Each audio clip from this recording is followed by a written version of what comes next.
I've got the microphone on. Yes, the stream has a bug in it and appears to be a spider.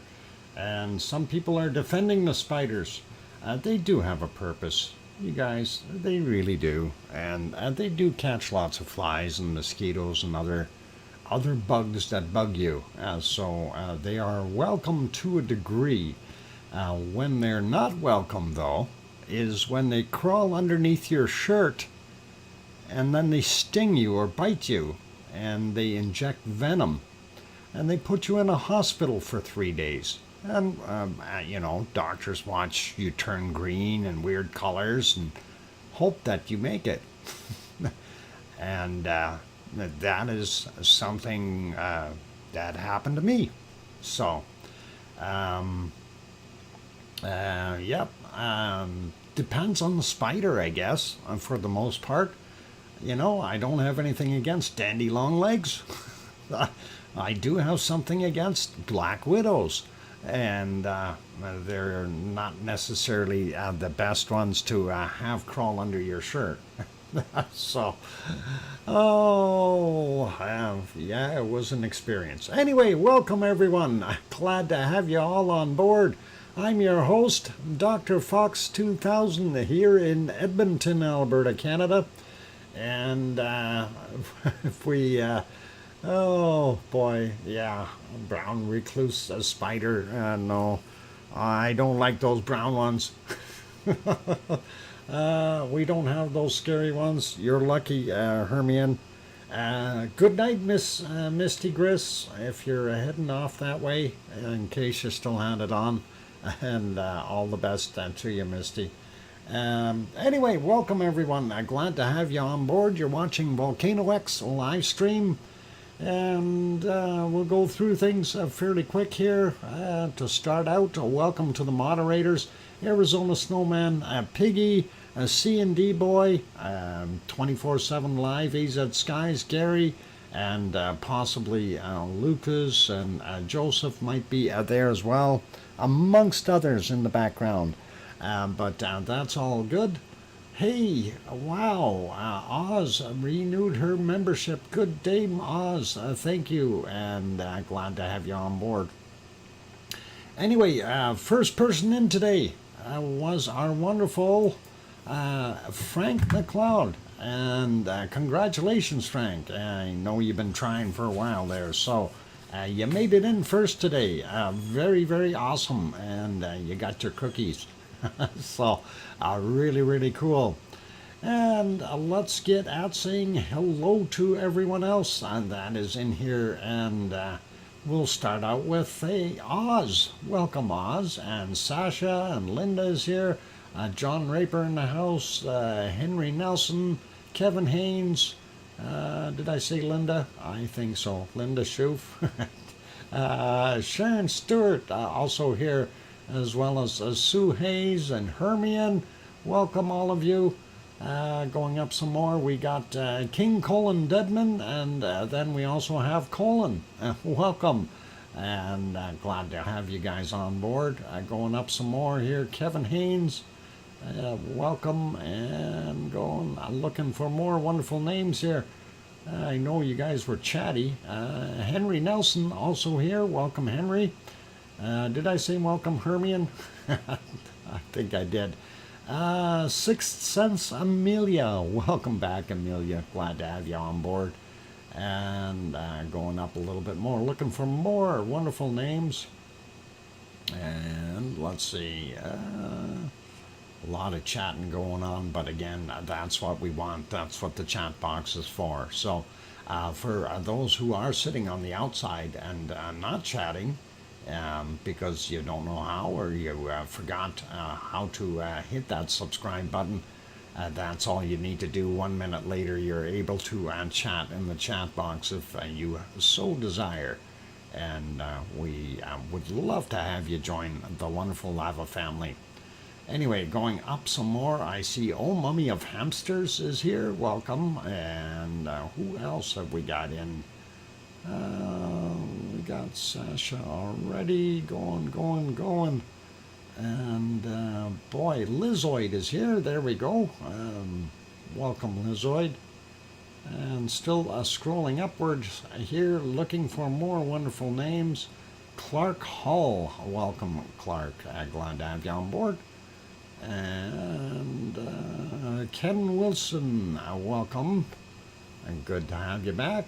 And going up some more. I'm up as far as I can see. And no other names right now. Oh, other than Connie Tyree. Welcome. And I think that covers most of. DJ just popped in. DJ Puff the Third. Welcome. And I think, Perfectibility 999. Brian also made it in. And good to see you. And I think that is probably it right there. So, yeah. Anyway, let's get at things. And not a super active day volcano wise. And I've been trying to figure out what am I going to show tonight. Did I say hi to Grandma B? I think so. But hi, Grandma B, in case I forgot. Anyway, yeah, it's kind of rough when you don't have anything going on. And hopefully I will find something. A big quake in Mexico, yeah, we went through those already. Multiple quakes. There was another quake in Mexico right in that same area. And that is what we've got. Resting again. I had a rough afternoon, but I walked through it. Okay, I'm glad you got yourself through it. Dr. Fox, you will wing it. I guess I have to wing it. 5.8 here last night. Yeah, we'll look at that one too. And the quake squad, the quake caused a desert tsunami. A desert tsunami. I never seen that before. That would be interesting, Grandma B. I'll have to do a little bit more investigation on that one. If you happen to have a link or something, if you can email that to me, would be awesome. Sand tsunami, cool. Death Valley. Oh, wow, that is odd. Anyway, that'll be interesting to see. There is a vid of it. Cool. Nothing erupted. It does. It makes it difficult. Anyway, let's get at things. We'll get around and take a look. I'm going to get rid of the banners and stuff up top here first and turn off our lava flow for right now. Get rid of that, and we'll stop that guy right there. This was the view at about 17:09 or 5:09 p.m., if you will, at Iceland. And the reason I'm not showing current time and showing something of just about 6 hours ago is because it is dark there. We can't see a darn thing. Anyway, we do see it looks pretty quiet, pretty stable. Even our alien scribble up top here has almost completely gone, so not so bad. But we don't see a heck of a lot happening here, and I think things have gotten to the point where we can safely say that this Siggy Fisher is gone to sleep on us. So that's kind of what we figured or expect or see anyway. And speaking of Iceland, and Yvonne Vandermeer will be there. Or is she there? Is she in the room now? Okay, Dr. Fox, hello. Everyone, okay, I'm getting up now to go about 1 hour to go to the airport and to go to Iceland. It's 1 a.m. in Holland, and we'll be landing at 7:45 a.m. in Iceland time. So pretty cool, Yvonne, and I hope you have a wonderful, wonderful time there. And if you can get some pictures and send them, that'd be awesome. I'd love to see what's going on. And hey, if you happen to get a chance, go over to Katla and find out what all those quakes are about. We're curious. If you see smoke or steam, take pictures. I want to see it. Nobody seems to have any, but that's kind of something that we want to get going. Guided walks are now being offered in La Palma up to some of the vents. Ah, cool, Colin. That is really neat, and we'll see what happens there. And I was going to pop on here and just have a look at the harmonic tremor chart. So let's do that real quick. I just refreshed it, and there we go. We can see what it's doing, and it's steady as she goes. I don't think we're going to see anything popping out of that. We do see a few little tremors in here, nothing really major, and that is kind of what we've got. Dr. Fox? We will go Stratton, the volcano, when we arrive. Okay. Straight to the volcano? All right. I will send you pictures. Thank you. That is awesome. Let's see. And what? Wiggles and jiggles?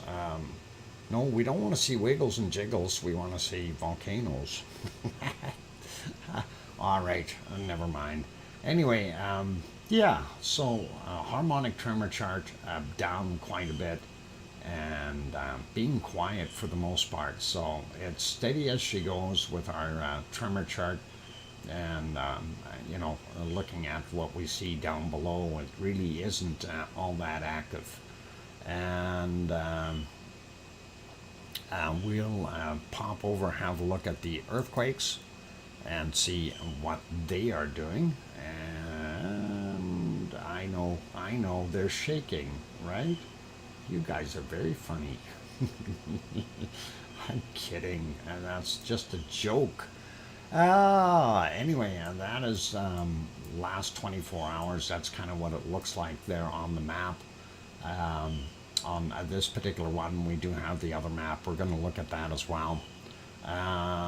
Disaster compilation has as good in-person footage of Mexico's earthquakes. Mexico stood up to it remarkably well, and rebuilt is better this time. And yeah, Amelia, there's I'm going to touch on that right away as well. Yeah, this is Katla down here. We'll get to that guy in a second. I just want to comment about Mexico. Now, you do understand, Mexico City is sitting on top of a bowl. Okay, and when I say a bowl, it is basically a rock bowl that has been filled in with gravel and dirt and all kinds of things, and just a mass of it, right? And what happens when they have earthquakes happen there, right in Mexico City or right underneath there, it bounces off of these rock walls and reverberates. So instead of the actual ring getting larger and larger and larger, like when you throw a pebble into a pond, you see the ripples going out. Well, these ripples are reflected back. And this is what caused so much damage in Mexico. And literally, I came back multiple times from a different direction. So the wave would go out to the west. It would get reflected back through again to the east, kind of thing, and bounce around. So when you have a larger quake, those waves, they keep coming back, and they're going back and forth. And it's not just one quake technically. that they're going through. They're getting every bounce that's coming back. And that is what caused so much destruction in Mexico City itself. Whereas you go into other portions of Mexico, yeah, exactly, Sasha. Well, I don't call it amplified. It's just redirected, okay? It doesn't get more intense. It's just redirected. So if you had a 7 and it is shooting over and ends up hitting the wall and coming back, it may come back as 6.5 and hit the other wall on the other side, and that'll come back as a 6. And it's these multiple shots that will really, really continue to work on everything and dump everything down and really make a big difference.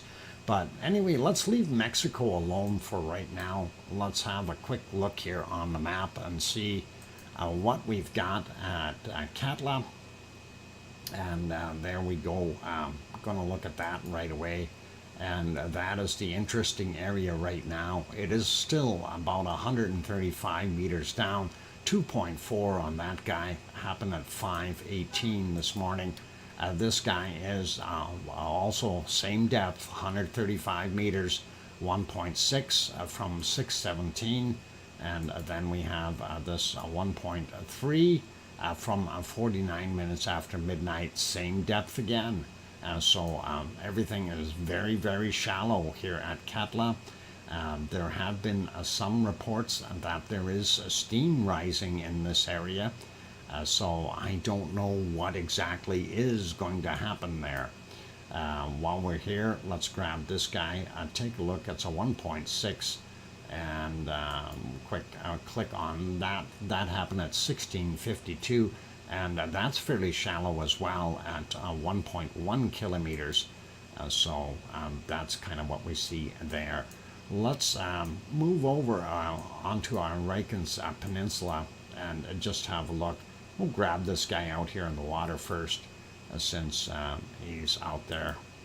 And 7.7 kilometers down for this magnitude 1.2 from yesterday, actually at 22:56, and getting back to land a little bit and looking for the other ones. There it is, 1.9, and that happened at 3:05 a.m., 6 kilometers down, and that is right on the peninsula. So sizable quake, but didn't do a heck of a lot.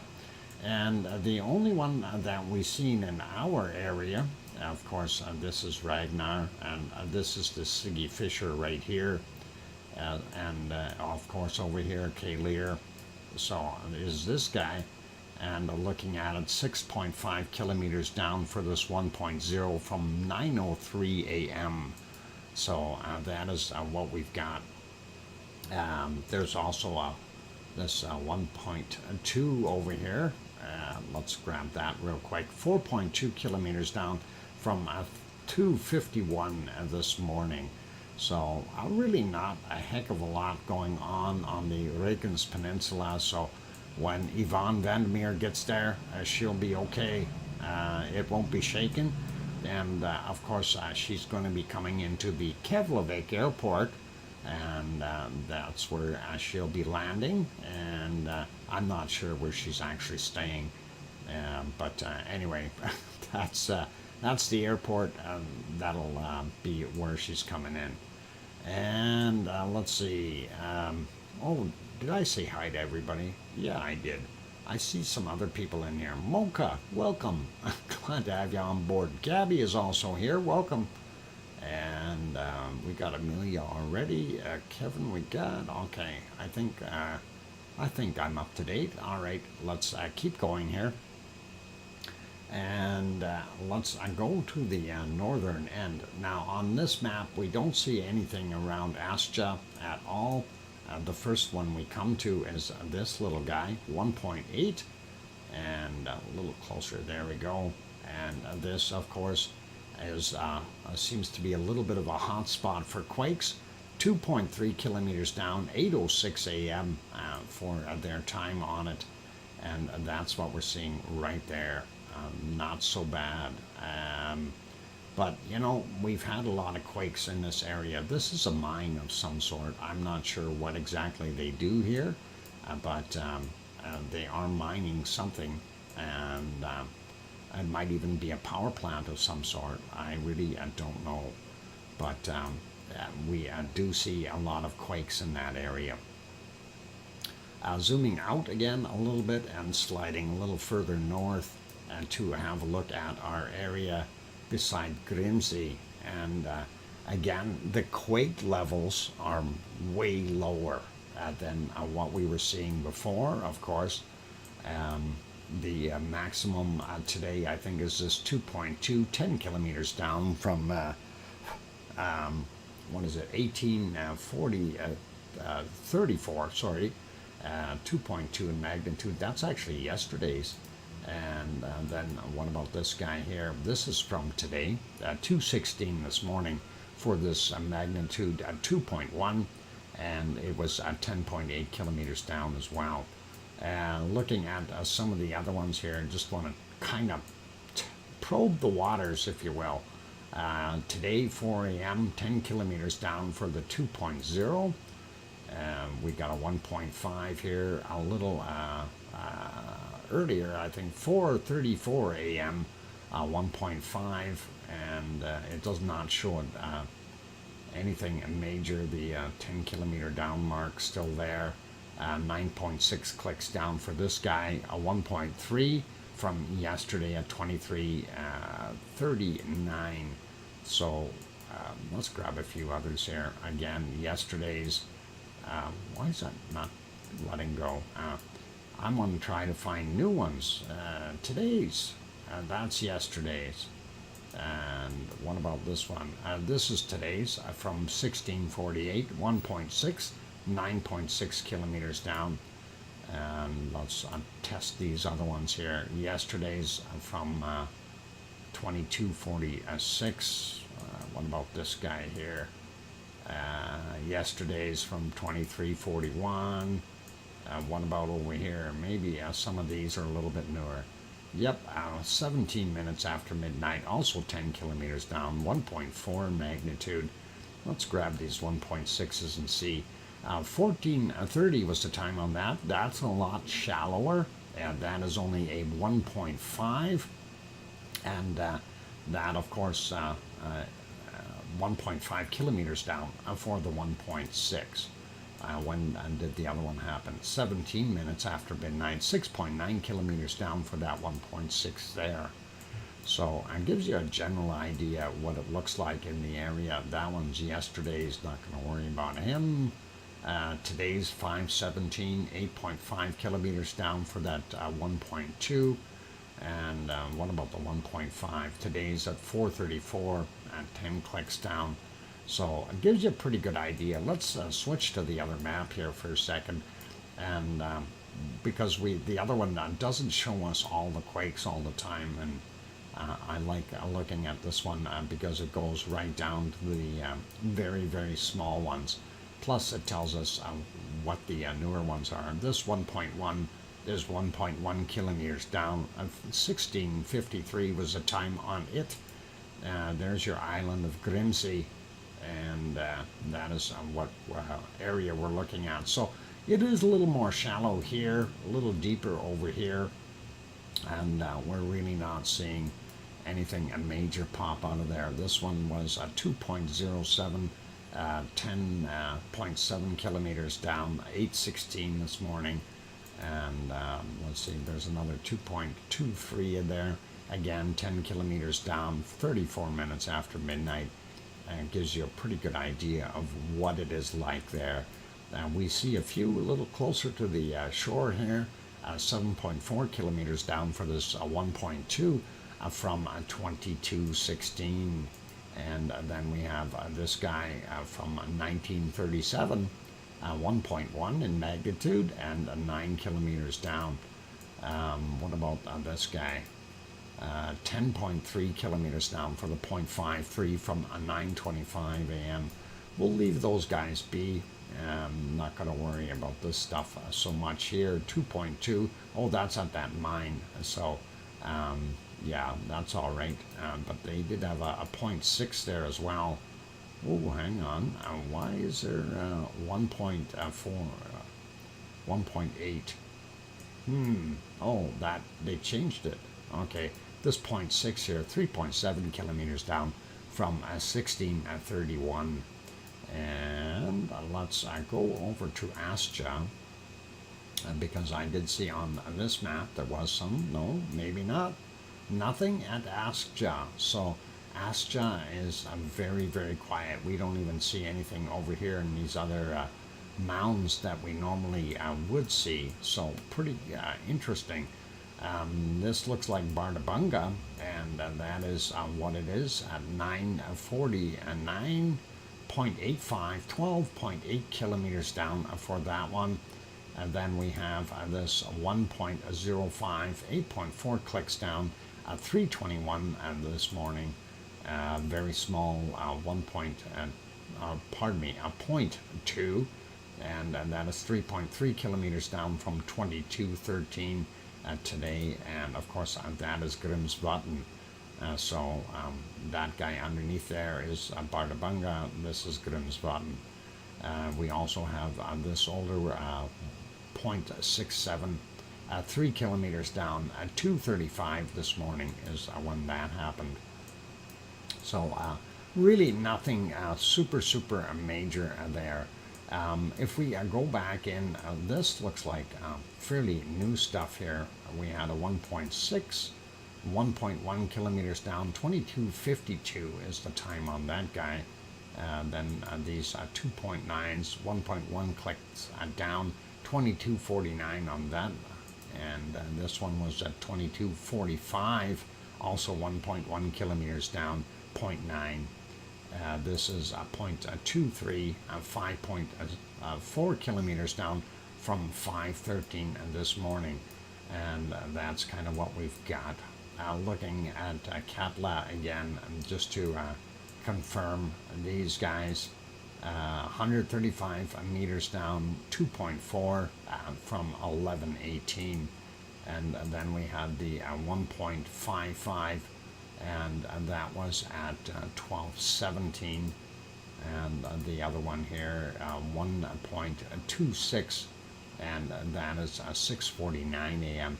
And again, all three of those seem to be 135 meters below the top level there. So fairly interesting to see that. I'm not going to worry about the straggler there. We aren't seeing anything out at Hekla. We do have a couple other ones a little further away, but that's it. So relatively quiet, 144 quakes as indicated here in the last 24 hours for Iceland. So a lot easier going than it has been in the last little while. And on that note, I will zoom down. Oh, hey, where'd that come from? 3.6, 5.1 kilometers down, and from 9:04 this morning. Or just about 9:05. I didn't see that one. That is interesting, and just that's part of the North American plate. Here's your divider line, right about there. So didn't notice it, and that is awesome. Okay, so that's kind of it, and we'll leave that be. And let's pop around, look at some other volcanoes elsewhere, and see what else is shaking. Since we're looking at Iceland on the mid-Atlantic ridge, let's go down that mid-Atlantic ridge down to the Azores, and there we are on the island of São Jorge, or São Jorge, and there you can see the lights of Pico Island off in the distance, and of course the harbor lights all lit up here, and one of the small towns on São Jorge right there. If we let's see, I got to get onto that screen here. There we go. All right, so just to kind of show you, that's what it looks like during the day. And for those people who aren't familiar with that scene, 18 kilometers between the two islands, so that strait is a little distance, a little bit too hard to swim if you wanted to try that. I'm thinking that there would be a lot of currents going through there. So anyway, that's kind of what we've got there. Looking at the other shot here, this of course is the little cove that we watch, and we check down here to see how much white water is coming up on the edge, and we do see a little bit, but not as much as normal. So fairly calm seas there for right now at St. George. And going to our map, and earlier when I checked, there was none, but now there's actually several, or one at least. There were 0 before, that's way kind of weird. 1.5, and that was from 2244, and that is new. Is that even on the island? No, it's not. It's in the water. And that is kind of weird, but I've not seen one there before. But hey, that's all right. We don't mind that. I'm going to go to the other map because that should show us what's going on, but I have to refresh that one, and we'll see if we can get that going. There we go. And all right, refreshed. And we do see some extra ones here. 2.1, 22 hours ago. And there we have there 5 hours ago, 2.1. And here's that little guy at 1.5, 42 minutes ago. So that is pretty cool, pretty awesome for those, again, who are not familiar with it. There's Iceland. There's the Mid-Atlantic Ridge going down there. This is the divider line between the Eurasian plate, North American plate. Wow, this, Eurasian and North American is Mid-Atlantic Ridge is kind of the divider. And then we have the other one going in here. That is between the Eurasian and the African plates. And that's kind of where they are sitting. So just sliding down a bit, having a quick look at depths and stuff, so that 1.5, that was a surface one, or fairly close. And then looking at the 2.1, 4 kilometers down, and the other 2.1, 10 kilometers down. Really nothing major going on there in the Azores, so that's kind of what we see, and they don't report anything over here either. So pretty good day for them, I think, for the most part. Nothing shaking too terribly bad. So that's it for our wonderful Azores, and everybody is still kicking there, doing their thing, and being happy and alive. I reckon between Taupo and White Isle, this place is going to keep an eye on. Yep, that definitely is something worthy of keeping an eye on, Amelia. It definitely is very, very interesting to see. So really awesome. Anyway, thanks for that 4-minute warning, and I am looking at just about the break time here, so we'll move that over. I want to just peek at our wonderful, if I can find it, Popocatépetl, and there it is, and that's Popocatépetl. And if we go back, we did have a very nice golden time here this morning, and we'll go right back to about this point, and 7:22, and just shortly thereafter the sun started hitting, and I'm advancing this. The sun started hitting the volcano. You notice the snow line is not very heavy, and there's not as much snow on it at all anymore. But we did have just a regular gassy plume come out of there. So yeah, Popocatépetl is throwing out some gas this morning, and there was, kind of continuing efforts of that during the day. So that's pretty much what we've got right there. I'm going to pause that one there. We'll return to that one after the break. For right now, for all those good people who are here, if you have not hit that like button yet and you're enjoying the show, by all means, do give it a quick bop. And if you wish to chat in the chat box or just see more of these videos in general, hit that subscribe button. Don't forget to hit the bell notification while you're there. On that friendly note, I'm your host, DrFox2000. I am going to take a break for about 5 minutes or so. So keep smiling. I'm going to put you back on the lava, the canned lava. And we'll see what we can do there. So there's a canned lava, and we'll put a date on it, and we'll make that move and wiggle. Wiggles and squiggles. Okay, there we go. Canned lava, and I'm going to hit that music too, and maybe even turn the volume up. All right, I'll be back in a few minutes, you guys. Keep smiling and be nice. Don't throw anything at anybody. I'll be back.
am back. Welcome back, everyone. I'm your host, DrFox2000, and you're watching VolcanoX, a live stream.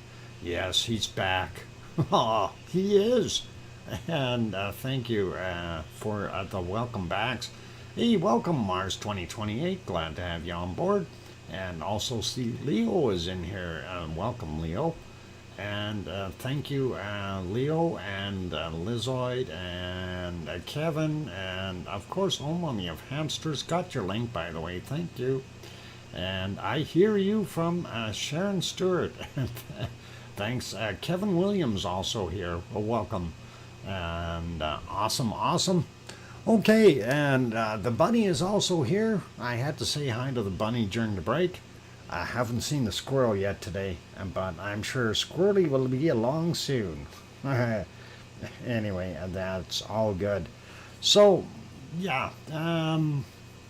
Anyway, let's park our canned lava here for a minute. If I can find myself where it is. And there it is. Okay, we're going to stop that, and we'll get rid of that little banner there for a second. Anyway, that's what it was about 5:46 p.m. There in Iceland, and the Siggy Fisher, and that is what we're seeing right there. But that's not really what I want to look at right now, since Amelia is here, and she was talking about the quake that they had. We're going to go to New Zealand for a second, and just to take a look at what we've got there. And there's that quake showing up right there, and it says 4 hours ago, 5.8, according to this map, or roughly thereabouts. So you can see where it is. It's on the, I guess, in the water, actually, between the North and South Island, not too far away from Wellington.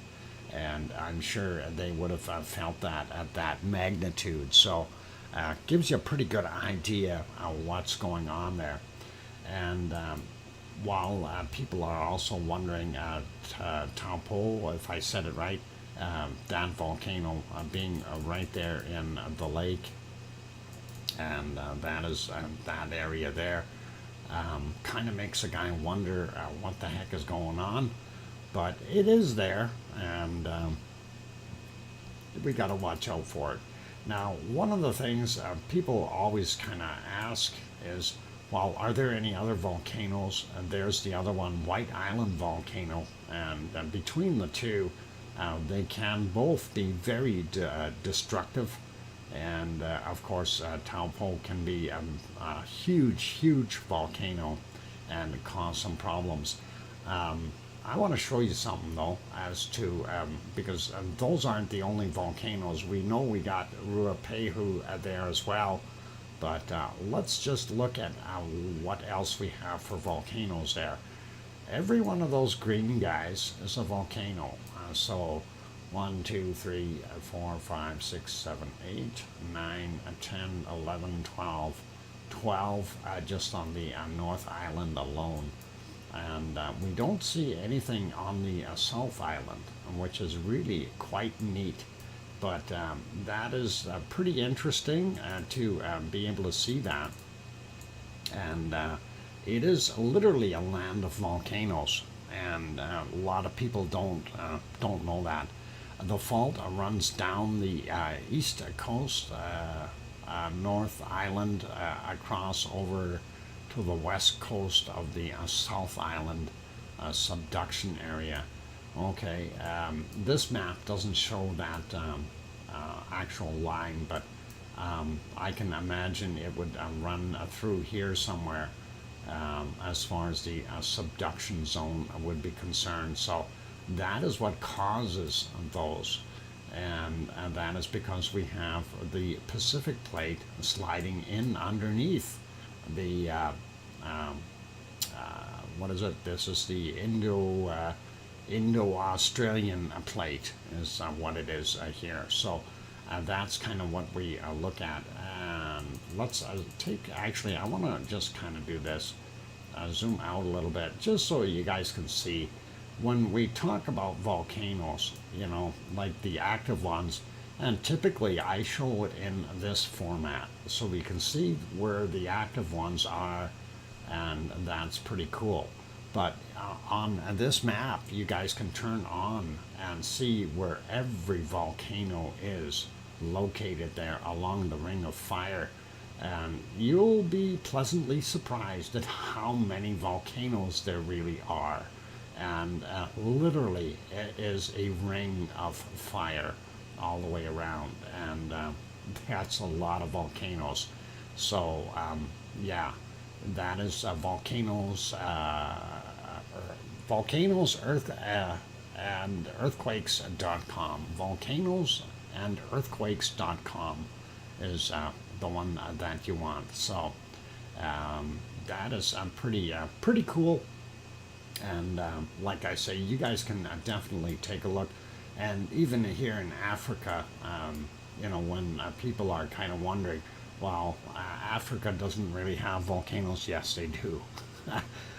Even in Germany, and where's the West Eiffel, as they call it. So that one is right near the other Yvonne, which is Yvonne Kunkel, and that is one of the ones she has been studying as well. And you take a look at Iceland, and just packed with volcanoes. Actually, if we zoom in there a little bit, it gives you a better idea of where they're all located there in Iceland. So, yeah, it gives you a pretty good idea of what really happens there. And there's all kinds of Rakens, Philadelphia, and Eldley, LD volcano offshore slightly. But yeah, like I said, just wanted to show you that, guys, that, just so you get the idea of how many volcanoes there really are. Gives you a little bit more. And this is not counting majority of the ones that are still submerged. Can we see the volcanoes in Canada? Well, yeah, we can. Zooming in a little bit, and you can see some of the ones that are here. You got the Wells Gray Clearwater one. You've got this here, and there's some old extinct dead ones that were along the mountain area here as well. So that's another area to look at. But those haven't done anything for a long time. Very close, Squamish volcano, very close to populated areas. Garibaldi volcano, there you go. Meager volcano. What is this one? Bridge River cones, different ones.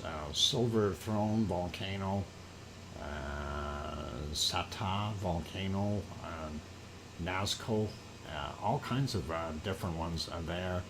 And this one is a Millbank Sound volcano.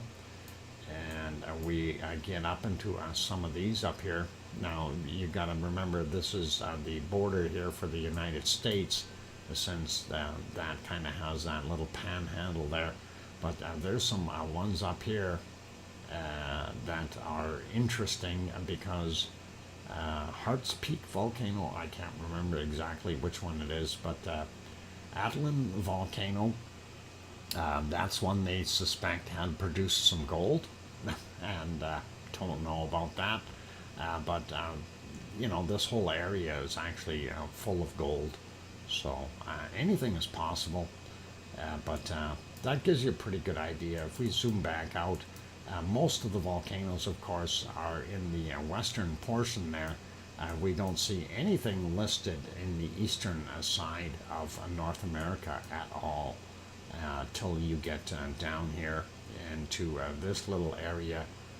And of course we know there's lots of them there, but Ring of Fire is definitely defined by, you can see the road of green all the way around here, so that gives you a pretty good idea. Anyway, Where was I? Oh, Popocatépetl. Let's go back there. And I gotta turn all those green ones off on the other map here.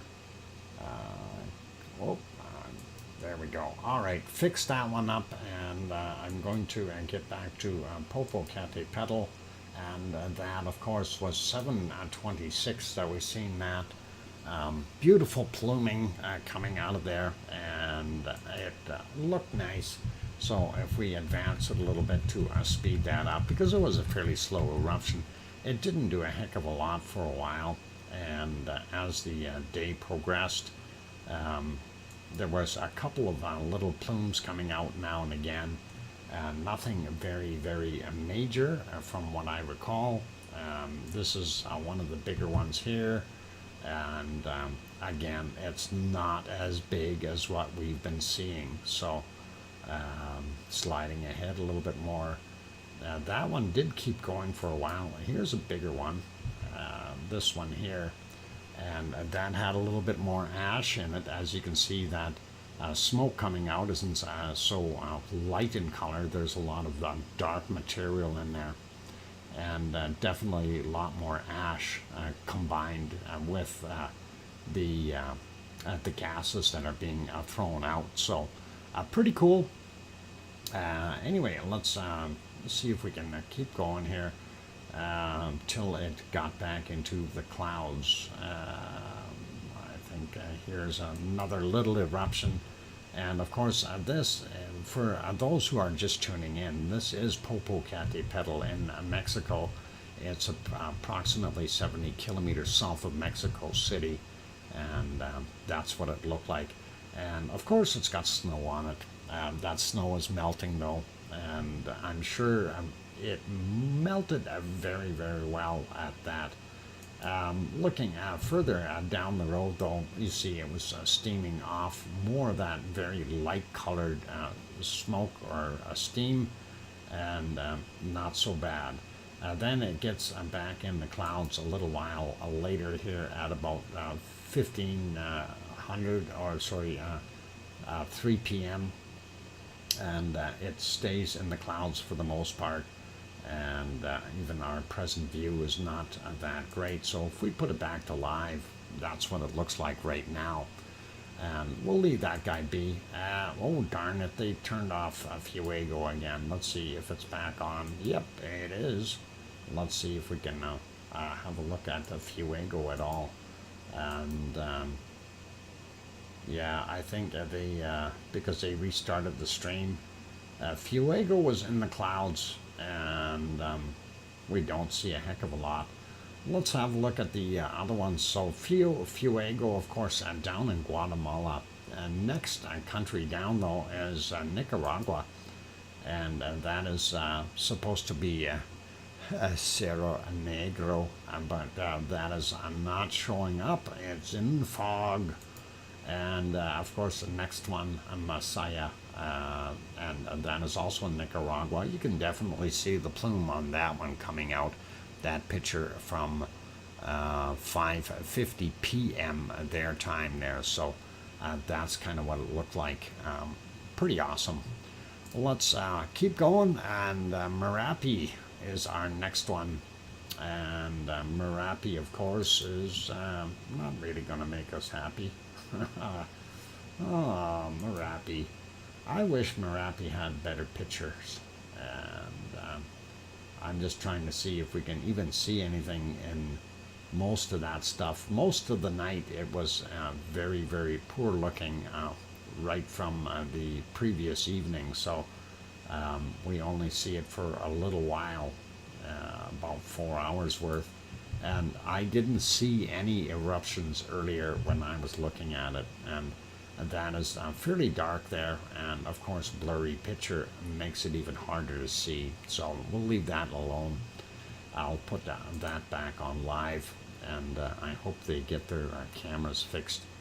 And looking at, speaking of New Zealand, there is what Mount Ruapehu is supposed to be showing up as, but we see that cloud in there, and that is not doing us any favors. Even if we go back to the early morning hours. You can see a little bit on the bottom here, but not anything to write home about. So Ruapehu is a no-go today as far as visibility is concerned. I'll put this back on there. We will go over to, where are we there? We're at Krakatoa. And Krakatoa, of course, you can see on the graph, it went up, was erupting for a while. And I thought, yay, okay, we can show that. And down it went. So we do see a little bit of pluming coming off of there, going up into the sky. Of course, this is the closer shot here. The caldera is right there. And you can see the off-gassing, but we're not seeing any lava flying out of there. Good actor in lead role. Who's a good actor? Anyway. Merapi taking a nap? Yeah, it could be. I'm trying to see which actor you guys were talking about. Anyway, all right, not going to worry about it. Anyway, that's kind of what we've seen there, and not a heck of a lot going on. I'm going to refresh this. They weren't up earlier, so... Oh, there it is now. So let's have a look at that. Oh, great. They got commercials. I like commercials. Don't you? That's a close-up commercial. We'll get it to the right side screen here in a second, but for now, we'll skip the commercials. Oh, more commercials. Oh, I like commercials, right? There. There we go. And that's not telling us a heck of a lot, is it? That, of course, is Samaru, and let's see if we turn that on. There you go. That is the whole shot of Samaru. And if we go back in time, they too had that same difficulty, but about 2 hours ago, that's kind of what it looked like right there. It looks like there was a little bit of lava right at the tip there. I don't know if that's in fact lava, but that's what it looked like to me. Still a very rough. Let's see if we can improve the quality. No, we can't. It is at 480, and that's all they're sending us. But that's kind of what we're seeing there. So not a heck of a lot. And then it went into the clouds probably within about 15-20 minutes, and it was gone. You can see them clouds moving in, unfortunately. So not a heck of a lot that we can do about it. I'm going to put it back on live. This is the present view, and there's really nothing more we can do or say about it, and that's good. After all, why would we want to see anything other than commercials?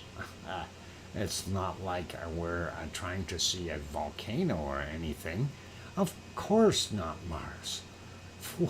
We're happy to see the volcanoes. Hey, speaking of volcanoes and things and commercials, let's get that going. The ice cream boat is in, you guys, and there you go. So this is Sakurajima in Japan, and we know our ice cream boat is docked. You guys can go get ice cream if you want. You're more than welcome to do that. Well, New Zealand had Canadian TV programs like Beachcombers, so maybe public broadcasting did a swap. Beachcombers, I remember that show with Nick and those guys. Actually, I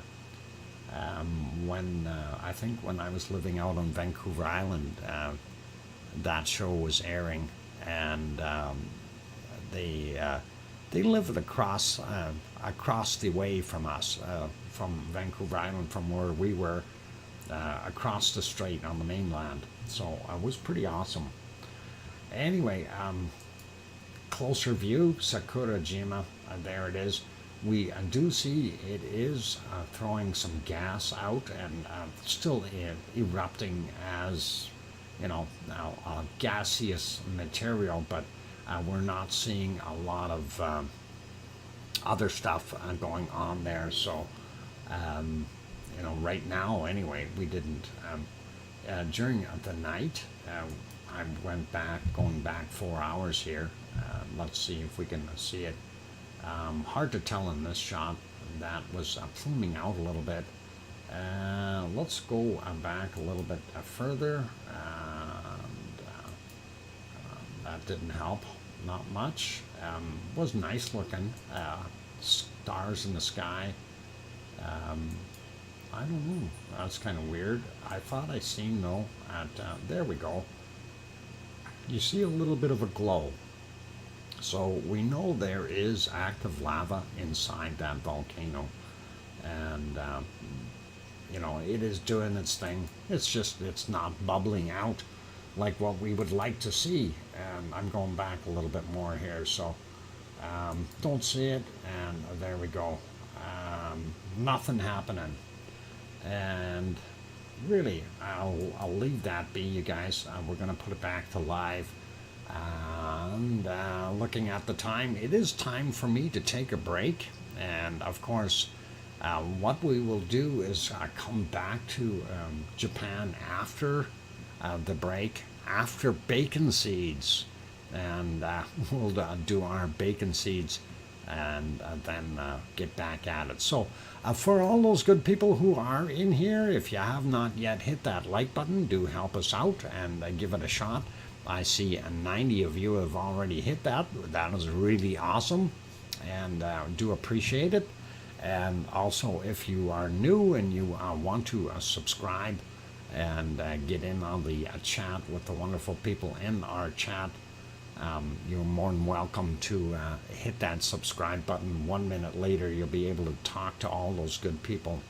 And they are all good people, the Lava family. So very awesome, and we'll do that. I'm going to put you back on canned lava, and then I will go take a break for a few minutes. Oh, that's not canned lava. How about this one? Click that button. Oh, I got to make that go. There we go. Using magic, and we'll turn that back on so there's no confusion. All right, you guys, be good, be kind, and keep smiling. I'm your host, DrFox2000, and what I will do is take my break and be back in a few minutes. Don't go away. Thank you.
And there we go. Microphone is back on. Welcome back, everyone. I'm glad to have you on board. I'm your host, DrFox2000, and this is a VolcanoX live stream. Thank you, and thanks for the welcome backs from Oh Mummy of Hamsters saying welcome back, Uncle Doc, and then Leo. Thanks. And I hear you from Sharon Stewart. All good, cool. Grandma B says welcome back. Sasha says welcome back. Nancy Buchanan, welcome. Glad to have you on board, Nancy. And thanks, Kevin, and Sandra Rockland also here. So thank you. What's up, Doc? Oh, Mummy of Hamsters. I've been watching all those old shows, looking for the ones that weren't mentioned in there. You guys had some really old ones, but definitely some very, very cool shows back in the day. Couple of them that I seen. I don't know if you guys remember one called Ultraman. Ultraman? Real fake sci-fi oriental style stuff. You know, you'd watch the mouth move, and about a second later you'd hear the voice. That kind of thing. There was other ones too, but there was also what the heck was it? I'm just trying to think of some of the ones that I used to watch. Of course, in the 60s, Star Trek was one of the ones that came out, and it was always very interesting and fascinating to see that. So I loved Star Trek, all the way through. I thought it was fantastic.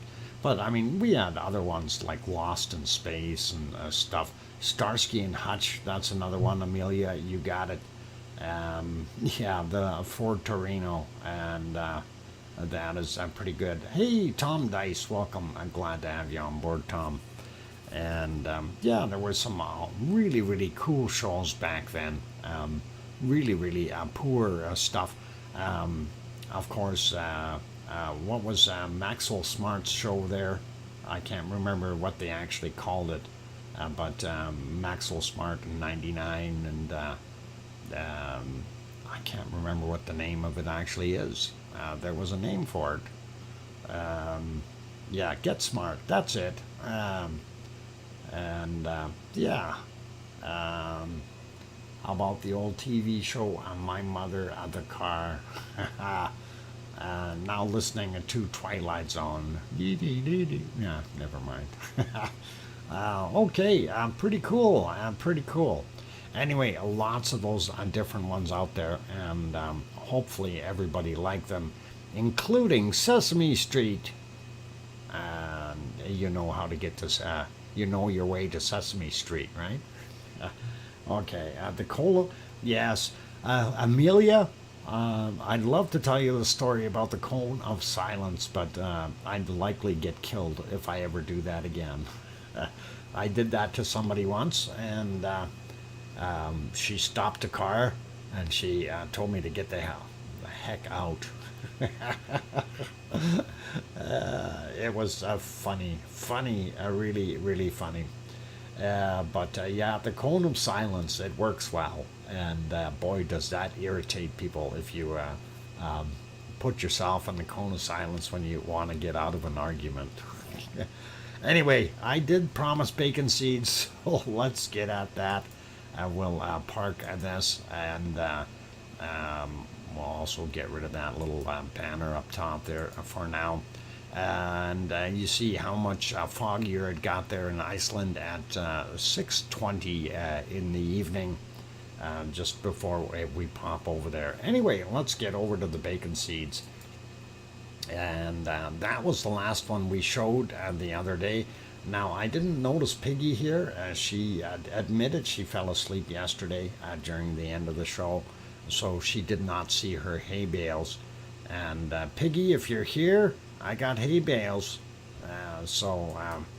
there was your hay bales from yesterday, with the people in there, and then of course here's the other one. That was this one. So those were those hay bales, and we just had to put them on there.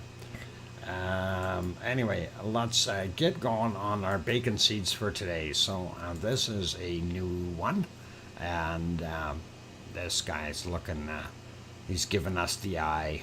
He's giving us the eye, you guys, so look out. Next bacon seed is this guy, and he looks kind of, hey, what are you doing taking a picture of me? As he was snuffling or snouting in the mud. He needs to hogwash. Anyway, pretty awesome, and let's get to the next one. Doesn't look like he's suffering or malnutrition or anything like that. Definitely has a nice pot belly there. Next little bacon seed, and that is this little smiley fella, and definitely like that guy. He's really cool looking. He's got white booties on and a white streak on his forehead and a nice smile. So pretty awesome. And let's carry on and get to our next one. And there we go. Some more free hogs out there in their abyss of friendliness, doing their thing, digging and looking around. Again, these guys don't exactly look skinny, so I think they're well enough, fed well enough, and doing their thing. So, yep, black and white. We got some Dalmatians in there, and then some black ones with white booties, and that is pretty cool, and I love it. And next bacon seed is this one, and again, a smiley little fella, and of course a white streak on his snout. So I see Mama in the background there as well, and a bunch more of his brothers and sisters. So very, very cool. And that is what we've got. And one more bacon seed for today. And this is right there. And that is a multi-group.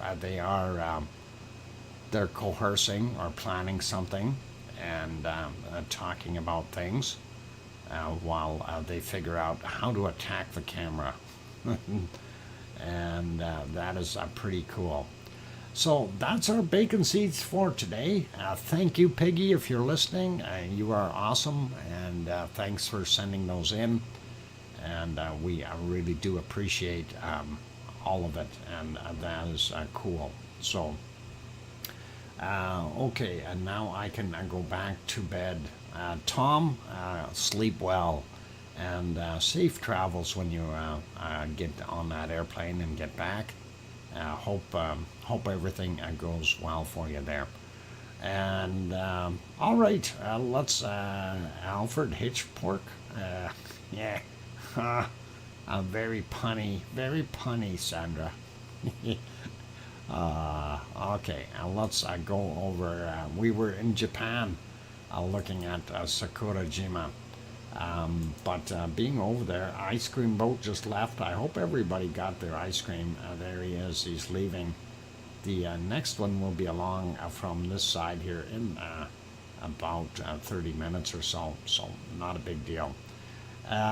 Moving on, that was the close-up of the crater at Sakurajima, but because of that smoke level coming out of there, we can't see very much at all. So we'll carry on. Stole my punny. Oh no, somebody stole a DJ's punny. Okay, there you go. ASO-san is doing its thing. There you can see the caldera, and of course you can see steam coming out. And of course, because that is a caldera, it's like a bowl. And of course, when it rains, it holds the water inside. The only way that water can leave is by getting heated up and steaming out. So that is pretty good. And that is what we're seeing there. And ASO was good. It's in the clear. And we will head over to Suvanosejima. And that is this guy. And I'm very happy that Spider is gone. I really didn't want that thing on there. Caldera over here, and we can kind of sort of see it. Almost looks like a little tinge of orange or red to it when we're looking at it right there. But very hard to tell. If we go back about an hour, oh, we see that bug. And I don't know if you want to see it, but it is there. And if we go back 2 hours, that is a lazy bug because it's still there. We aren't seeing any lava, and that is what we've got there. So 3 hours ago it was still there. 4 hours ago, is it there? Yeah, apparently 4 hours ago it was there as well. So that is not a very busy spider. 5.5, 6 hours ago, roughly. I'm looking to see what we've got for lava happening. We see a little bit of a pink glow here, but I don't know if that's actually from the volcano. And that's a little further back. A lot of clouds sitting right on top of that. That's at about just about 2 a.m. there in Japan. Going back to about the 9-hour mark is what we see here. And that is 20 after midnight. And again, we see that pinkish glow, but really it's not indicating anything happening there. And that's about 11 hours ago right there. And looking at 11.5 hours ago, not seeing anything pop out. We'll put it back to live, and I'll leave it there. We'll go back to this guy. Actually, we'll put it on this one so I can find it easier. And we'll pop over to our next volcano, and that should be our Taal. So let's have a look at Taal, or let's not look at Taal. Taal is not visible. And let me see if we can go back a little bit and find it. I thought it was for a little while it was visible, sort of. Going back about an hour, and yeah, well, we can see Taal Lake there, but the clouds in the way. You can just see the tip of the island. Not really very well at that. There you go. That's about an hour and 10 minutes ago. You can see in there. If we go back a little further, it was still very, very foggy. So really, it didn't help us out much. I don't know what else I can tell you about it, but that is what we're seeing right now. I was just trying to see if we can locate a clearer spot, but not really. So, of course, with the amount of steam coming off of there, or the amount of condensation as things are evaporating in the morning sunlight, all the humidity is lifting up and causing that massive fog. And that is unfortunate, but that's what we've got. So this is what it looks like right now. Looks like they've got some storm or heavy clouds moving in, and we probably won't see a heck of a lot of this later. So, pardon me, all good. And there is, let's see if we can get that moving. And that, of course, is Yellowstone National Park. So you can type in Yellowstone or Jellystone, and that will give you the link for this page. And Leo must like that. He must like jelly beans or something. Way to go, Leo. And of course, that is Old Faithful right there. You can see a bunch of the spectators down here in the forefront. Looks like it might have rained there, and I would think it should have, because we seen a bunch of clouds there yesterday, and we can see all these spectators around. There might even be some back here beside the Sasquatches in the background. But Yellowstone National Park, over 500 active geysers. And yes, I do, Doc. Oh, you do like jelly beans. Okay. And where was it I seen that they now have, there's a new commercial on there. Actually, I've seen it here on YouTube. And it was kids going into the school classroom, putting apples on the teacher's desk. You know, first kid puts an apple, second kid puts an apple, third kid comes in and puts a box of jelly beans. And I guess that got some different looks. So pretty awesome, and it was nice. I like it. Okay, Yellowstone National Park, of course, in the U.S. and doing its thing.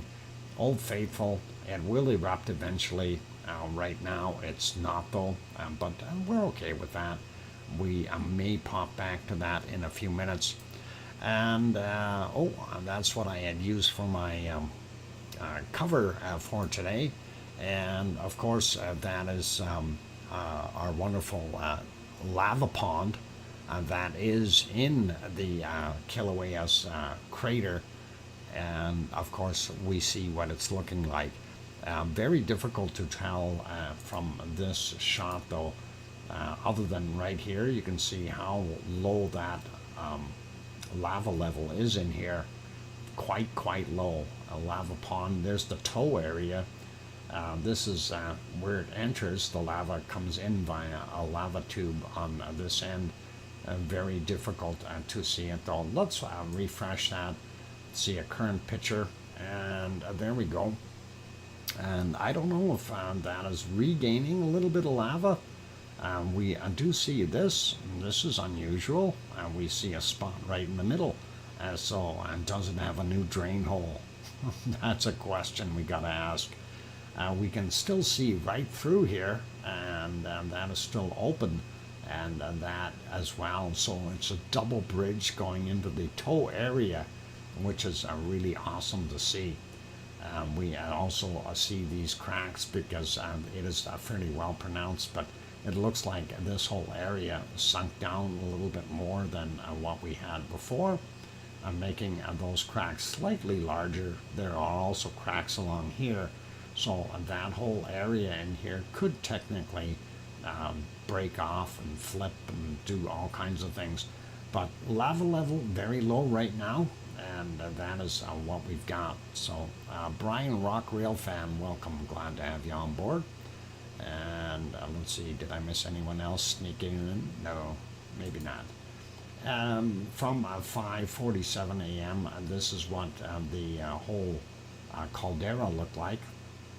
You can see the extra lava here. This is the primary vent, the little hornito. Very hard to see, but the lava tube does flow into the pond there. And we see some extra lava spots in the background here, as well as looking at that right there, quite a bit of open lava, and nice to see. And we also see some more over here, so very cool, very interesting, and quite smoky though. This back area, I think it might have been right there. That's that one that we thought was going to break and slide in. We'll see what it looks like right now. Hopefully we can see it. No, it's not visible. Or is it that one? It's that one. But not very visible in through that smoke. Primary vent again right there. And very hard to see that new lava and that's sitting here. But you notice a definite big contrast in the material. This is a lot lighter gray color right in here, so it gives you a pretty good idea. Same with over here. It looks like it's a lot lighter in color, so interesting. Anyway, that whole area here is kind of raised up, including Pig Island, and that is actually a kind of a lava island floating on top of the lava or magma, whatever you want to call it, underneath there. Since some of it may not have hit the surface yet, it's still technically magma, right? The stuff that has come up and hit the surface and gone back down that is lava. So that's kind of what we see there. Let's take a look at it from the other side of the caldera. This, of course, 5:41 in the morning. You can see the stuff on the edges here, and the primary vent, lava pond, and you can see the other side as well over there. Levels are down quite a ways, so that's what we've got. We're going to refresh this one as well, and there you go. You can really see Pig Island right there, and the lava pond toe area, primary vent, and you can see the hot reddish lava right there. So definitely know that even right now they've got hot fresh lava ready to go. So pretty awesome. We don't see anything over on that side because of the angle, a little bit too far away, I think. Having a quick look at the thermal, and that is what we see on the thermal right now. And of course there we see some glow spots, the other glow spots, primary vent there, and looks like our hornito has opened up quite a big hole in it, and that has got the lava tube in there feeding the lava pond. Let's refresh that real quick. I know it's break time, so we do see most of that cooling off. This is still quite hot, but that's all right, and we can't see what's on the other side there because that's where the fresh lava is sitting, and we notice that from the other shot from here, right? So that is right there. So what we're seeing is the stuff behind it, unfortunately. So there is our wonderful Kilauea's crater, and doing its thing. We will go back and have a look at this. We'll look at the earthquakes for there after the break. So for right now, I am going to put you back on our wonderful canned lava for the duration of the break, and we'll get that going. There we go, and turn that back on so there's no questions. And that's great for those good people who are here. If you have not yet hit that like button, please give it a bop, and that would be really awesome. Also, if you're new to the channel and just sitting there watching, by all means, you can always hit that subscribe button, and make sure you hit the bell notification. That way you never have a problem, and we're all good. By the way, good evening, Kananaskis country. Glad to have you on board. On that friendly note, I'm your host, DrFox2000, and this is VolcanoX live stream. I'm going to go take a break. I will be back in 5 minutes or thereabouts. Keep smiling, play nice in the lava. I'll be back.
And the microphone is back on. Welcome back, everyone. I'm your host, DrFox2000, here in Edmonton, Alberta, Canada. And of course, you're watching VolcanoX, a live stream.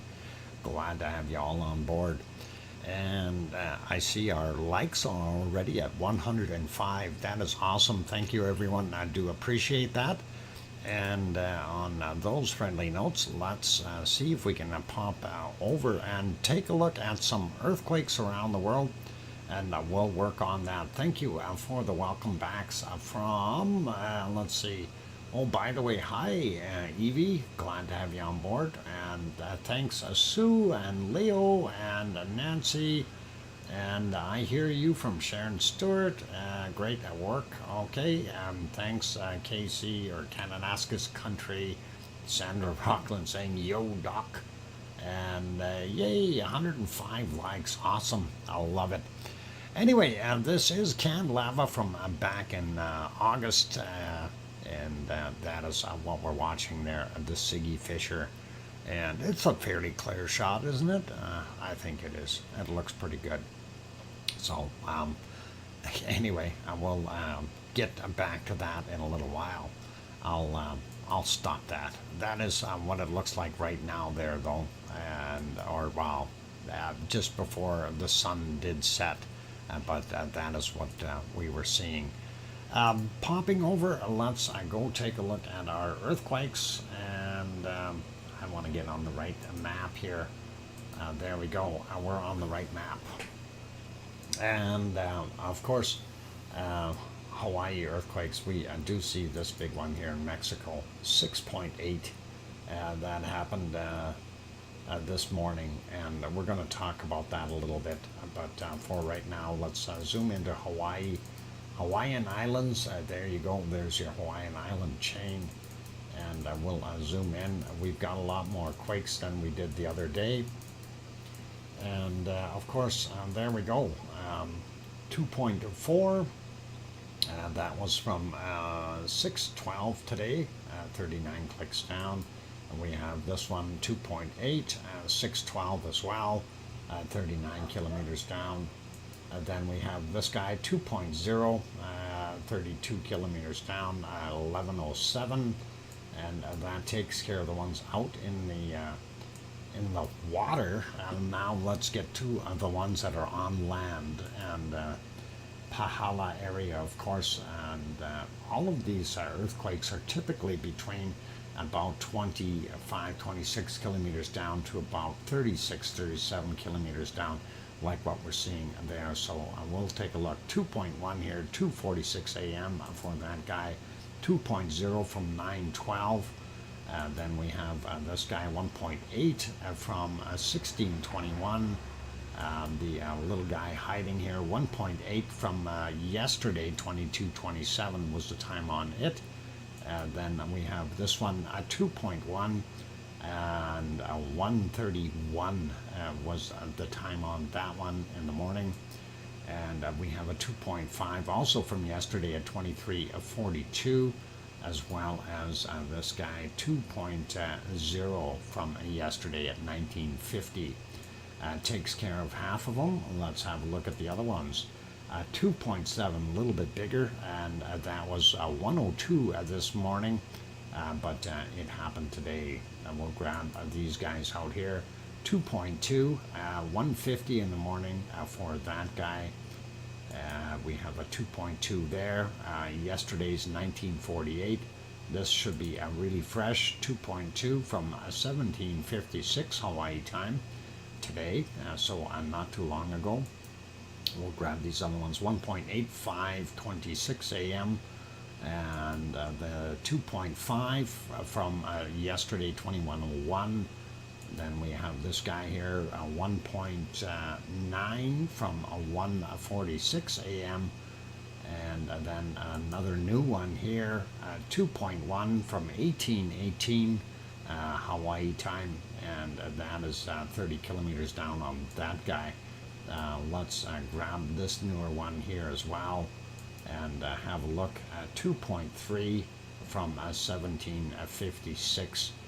That is only 4.2 kilometers down though, so a little bit different on that guy. We'll catch the rest in a minute. Let's slide up to the top of Mount Mauna Loa. There's Mauna Loa, that's Mauna Kea, and this is Kilauea. So let's have a quick peek here.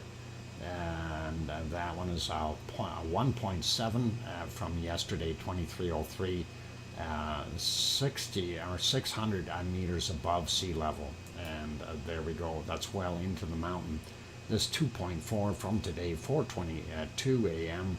And that is also 1.6 kilometers above sea level into the mountain. And this guy here, 2.9 kilometers. So that is for depth, and that's pretty good. 42 minutes after midnight. And then we have this guy here, 2.0 at 10:14 a.m. minus 0.7, so 700 meters above sea level. This guy is 1.8, and that one happened at 12:36 their time in Hawaii, and that's 200 meters above sea level into the mountain.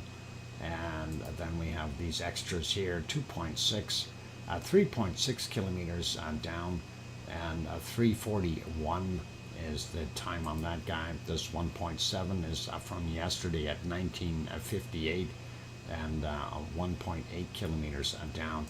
Let's grab these other ones over here and just take a look and see what they're doing. 2.4, and that was 4:46 a.m., 12 kilometers down on that guy. 2.8, a little bit bigger, 4:48 in the morning, 13.4 kilometers down, and now getting into a populated area. 2.9, 10 a.m., and 18.5 kilometers down for that one. So these are a little bit more unusual. We don't usually see those quakes in that area. Anyway, let's take a look and just see. So we've had this happening. This is fairly recent, actually, from the 20th. Literally a little swarm that has happened, and people were panicking, but you know, we've seen this before, and I don't think we need to worry so much about it. But that would definitely explain why we no longer have a full lava pond, and that is kind of because our swarm probably shook open some holes and allowed the lava to run out of there. So that's it for Hawaii, you guys, and that's all good. Sandra Rockland, I gotta run. Good night, good afternoon, good morning to all the beautiful people. Take care. Sandra, take care of yourself, and run carefully. Lava in a can. Yeah, we have lavas in a can. Anyway, let's go over here. You can buy canned lava. Anyway, looking at Mexico. They had this new one here. Remember, they had a 6.7, or sorry, 7.6, and a bunch of smaller ones. And then we have a 6.8, which happened today at 16 minutes after midnight, 24 kilometers down on that guy. And Kevin Haynes also heading out. Good night, Kevin. Take care. Tsunami watch. We are going to take a look and see what it says. It says no tsunami, and it's just twirling. I don't know why, but if we had some earthquakes, it'd be, or tsunamis, it would be showing something. Anyway, let's get out of that guy, and we'll go down the coast here. See some more. 4.4 Guatemala, 28.5 kilometers down from 8:15 this morning.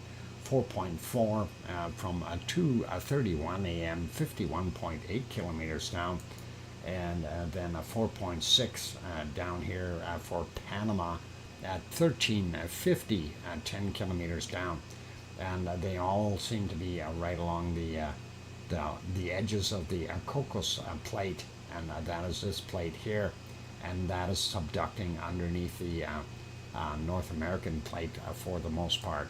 Sliding down here, a brand newish one, 4.5 in Chile, happened at 1828 their time, 141.6 kilometers down, and there is a bunch of little ones here, 4.5, 4.7.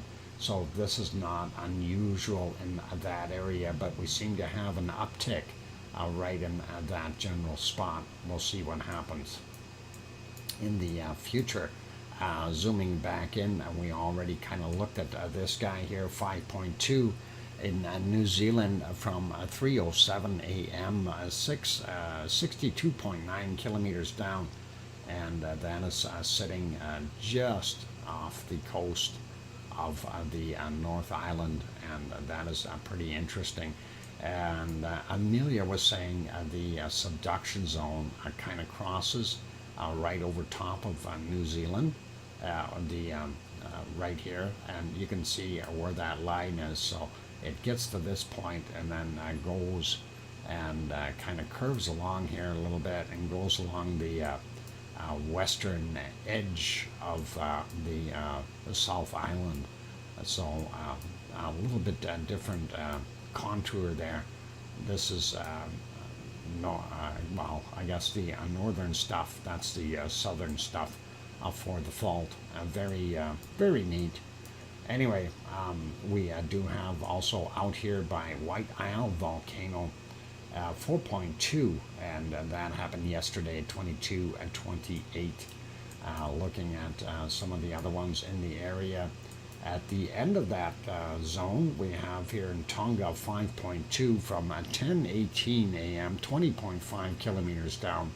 And then we also have a 4.8, also in Tonga, of 567 kilometers down for that one. So a lot deeper. This guy here in Papua New Guinea, 4.5 kilometers down, 45 kilometers down, 4.5 in magnitude, and 1322 for him. We do see the other general ones here, 4.7 Indonesia, and then we have Philippines, 4.5, another one, 4.5 in Taiwan. Taiwan is still getting nailed with aftershocks in that same area, especially where they have those very large quakes, 6.9 and 6.5, and a bunch of 5s in here as well. So that's kind of what we're seeing. But that was from 12:54 today their time, and that one is showing 10 kilometers down. Hopefully that wasn't anything serious for them. And we also have this area here and aftershocks and stuff. 4.6 kilometers down on this guy, 16 and 19 is the time on it. And going up towards Kamchatka, we don't see anything new. We do have this one here that was from the 20th, and that was at 12:23 on the 20th, 10 kilometers down, right at the end of the Aleutian Islands, and just about meeting up where the Kamchatka Peninsula is. So kind of neat to see. We got those. Looking here real quick, we have Afghanistan 4.4, and that keeps rumbling there. Of course, that is caused by the Indian plate sliding underneath the Eurasian plate.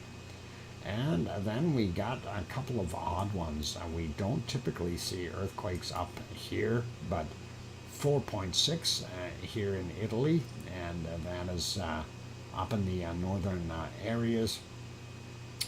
18.7 kilometers down at 9:47 a.m. their time today. 4.4, 7:40 a.m., 10 kilometers down for that guy. But hey, it's one of those things. We're going to see those happening in those areas. Don't see anything up in Iceland on this map, so we're pretty good. Let's pop over to Canary Islands. We'll see what they've got cooking. I'm going to refresh this map because it's already a few hours old. We want to make sure we're up to date. And there we go, and getting at it. We don't see anything major flashing anywhere. Actually, is there anything up there? No. I don't see anything happening. So let's zoom into La Palma. There's La Palma. And for today, we see how many? Not that many. So 0.9 out in the water. And if you follow the circles when we get to them, you'll see that circle around it. So 0.9, 10 kilometers down, 37 minutes after midnight for that guy. We had a 1:48 a.m. 1.3, 13 kilometers down. And we had this guy here, 0.8, 2:28 a.m., 12 kilometers down. And this guy, 0.7, from 3:08 a.m., 11 kilometers down. And then we go up a little bit more, 1.1, 3:42 a.m., very close to Cumbre Vieja. And that is 4 kilometers down. And then we have a 1.1, that is 11 kilometers down, happened at 3:42 in the morning.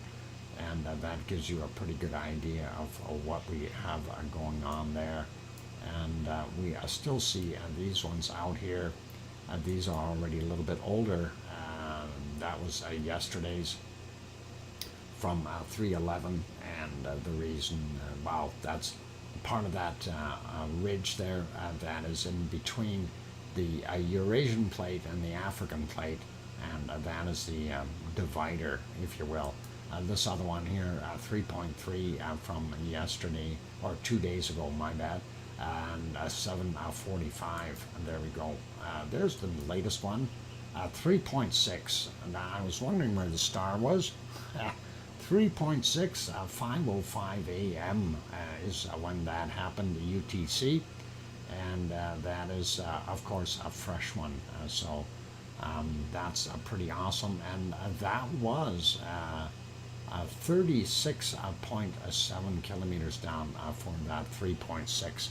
So 67 kilometers. That is a little deeper than normal. Actually quite deep. But we'll leave that be. There's Portugal and Spain in case you kind of lose yourself. But Strait of Gibraltar right here. And of course that ridge goes in here and goes out into the Azores. And that's what we are seeing. All right, so going back to our wonderful earthquake map, or sorry, a volcano map, I'm going to refresh it right now. And that way we can look at ads.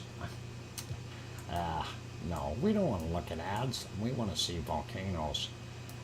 Anyway, there is our wonderful volcanoes all around the world. And we don't really see any new volcanoes that have popped up, at least none that I could see. But I did show you guys that other feature here to show you where all the volcanoes actually are located, and there are an abundance of volcanoes there. And this certainly is not all of them. There are more. These are all the ones that they consider inactive. There are a lot more older ones that are not even counted. So, I can give you a good example. Here in eastern Canada, there is one of the, well, I think it is the largest supervolcano that was ever recorded here. And it's got a caldera that's somewhere around 250 kilometers wide. That's huge. Literally, that is a huge, huge volcano. But we'll leave that alone. And I just kind of wanted to throw that back in there. Anyway, not seeing too much of what's going on.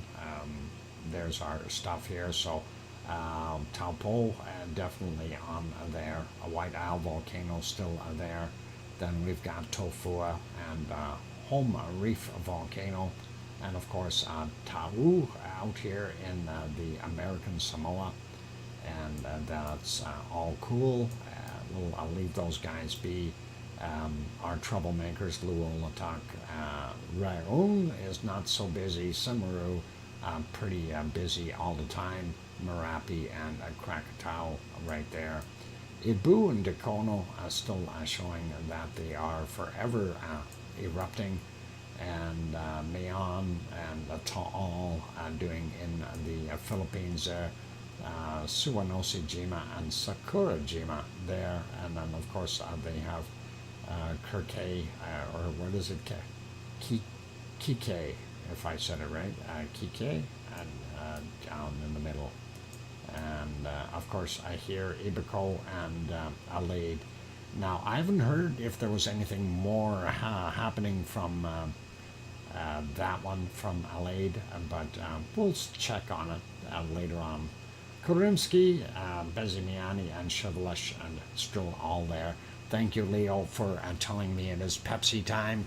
I do need to take a break, otherwise my voice will blow out, and I won't be.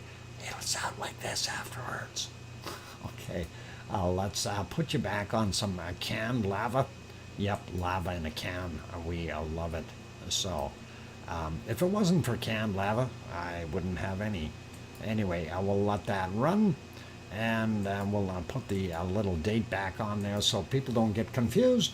And on, pardon me, on that note, I'm your host, DrFox2000, here on VolcanoX live stream, and I will be back in about 5 minutes, and then we'll go over our wonderful SO2 maps and the weather, and see where we're at throughout the world. So don't go away, you guys. I'm gonna go grab that Pepsi, and I'll be back afterwards. By the way, the squirrel did come, and that little water bowl I put on top of the thing, the squirrel really likes that, because he came and drank water twice, and then he finally decided, oh, maybe I should grab a cookie while I'm here. So I like it. Anyway, I'll be back, you guys. Keep smiling and be good. And who was it that took off earlier? Sandra, I think, and Kevin, yeah. And yeah, Sandra Rockland and Kevin Haynes took off. So I think. All right. Be good, you guys. Keep smiling, and I'll be back in a few minutes. Thanks.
And I am back. Welcome back, everyone. I'm your host, DrFox2000, here in Edmonton, Alberta, Canada.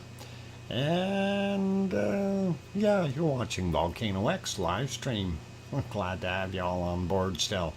And let's see, thanks Leo and Sue for the welcome backs. Awesome, you guys. And congratulations, Grandma Evie Stardust. Thanks, Sharon Stewart saying, I hear you, Dr. Fox. And Sasha says, welcome back. And welcome, Storm Chaser 1211. Thanks, Canonescus Country. Appreciate that. And yep, Grandma Evie Stardust. How's that sound? I think that's a first. That's the first that we've had a baby being born during the stream that we've heard of. At least I haven't heard of any other ones, but that is awesome. So Evie, you get thumbs up and congratulations from all of us here at our wonderful lava family. Awesome to hear, and hopefully you're doing very well with having the new grandchild. So that will be awesome for you. Okay, let's get back to business, and I'm going to park this. And of course, that is our volcano there in Iceland, our Siggy Fisher, which has gone quiet on us. Hopefully, we'll see it do more stuff in the future, but you know, you never know. You never know. Grandma Evie Stardust. Grandma, congrats, Evie. Yeah. Yep, she's a grandma. That is awesome. Anyway, weather time. So let's have a look at our SO2 as coming out around the world from all our different volcanoes and so on, and from people, pollution, etc. Lots of it happening. Anyway, looking at what we see here, of course, Kamchatka Peninsula pouring out a whole bunch. We're seeing here in the Bering Strait, Bering Sea area, a bunch of it in there, and sliding all the way over to Alaska. And Alaska, of course, with some pulp mills, etc. up here, producing its own as well. We do see the jet stream is running from this side going up and going down, and then from the lower side we've got a, looks like what is that, a low sitting there or a high? That's a low sitting in here, but that's all right. Not that bad looking in North America. Zooming in a little bit, we want to get rid of that. We see some circulations here and here, so more storms brewing out here in the Pacific area, and that is drawing out some of that stuff from Popocatépetl as well as Mexico City. Combined effort to make that plume there. We're not seeing anything major coming off of the area where the earthquakes were, so that's not so bad. That was somewhere down here, if I recall. But anyway, going down, seeing what Central America is doing, nothing really major, and of course down here, Colombia, pretty normal. We don't see anything coming off of the Galapagos Islands, and sliding down a little bit more, we see a whole bunch here, and I think this is partially a buildup due to the way the things were circulating and not really clearing this out. But we see that the draft is kind of pulling this all across the continent here and dumping it back into the Atlantic Ocean, and that is kind of what we're seeing down on that end. We do see some funky patterns down here, and pardon me, that is due to what we see coming off of South Africa here, and that is gotten in here, and it's done and twirled and we need some rain to get rid of that, or snow showers to help clean it out of the air. Anyway, zooming in, and this is where we always wonder, we see Taupo in that area. It is not off-gassing anything right now. We do see here, that is White Isle Volcano. That is continuing to do its thing. Looking over here at Tonga region and Tofua doing its thing. But we're not seeing anything from Home Reef Volcano to the north of it. So that is all right. Looking at down here in New Zealand, not New Zealand, Tasmania. Pretty good looking there. And then I don't know, Leo, have you got your barbecue running? Anyway, Grandma B, are you leaving? Oh, switching back to the TV, so less glare. Awesome. No worries, Grandma B. And of course, some of the refineries down there near Melbourne throwing out some of that SO2. And then, of course, north of Sydney, we checked that out one time. And we have a bunch of coal coking plants there. And that is kind of what we're seeing in that area. Everything here, Vanuatu, looks pretty normal. No barbecue today. Okay, darn it. Papua New Guinea, pretty normal looking. And when we get in here, Luolatok still doing its thing. Simaru creating some of that. Merapi helping, adding to it. And then you see that plume continuing this way. And that is going over Jakarta. And it too is helping a whole bunch. And of course, Krakatau, son of Krakatoa, right in here. And that is what that is. Sliding over a little bit more. I still haven't looked at these. I know these are some volcanoes out here, but I'm going to find out those names later. Anyway, Mayon in this area, and then of course a lot of this is created from human pollution, and we're not getting all that much coming off of a tall volcano here in the Philippines. So that's kind of what we got. And sliding up a little bit more, we do see our Taiwan pollution there. Looking down here, Suwanosi-jima off-gassing fairly well, and that is what that is all about right there. And then Sakurajima, and if we zoom in, this is the location of Sakurajima, and that is also off-gassing. There was all kinds of different wind directions in here earlier, so that's why it's all kind of looking like it's in the same spot. And then we got the extra stuff, some of it blowing in from China, of course, and going up. Japan, not bad. We did kind of look at this earlier here for Kamchatka Peninsula, and there's the two down here. Ibiko is the one that's doing most of the work, but Alade is the other one right there working as well. And then you've got Karimsky, Bezimiani, and Chevalesh doing its thing here on the peninsula. Sliding down a little bit more and going back over to what we see here. And I don't know if there's some extra stuff coming off of something here in Madagascar, but we definitely know pollution coming from South Africa, really making its mark. And then we also have the DR Congo area, and that too is volcanic as well as coking plants.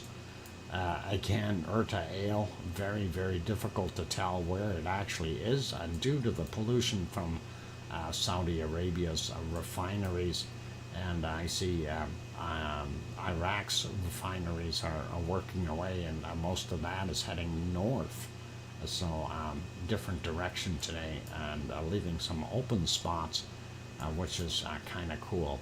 Even Cairo is getting some of that material.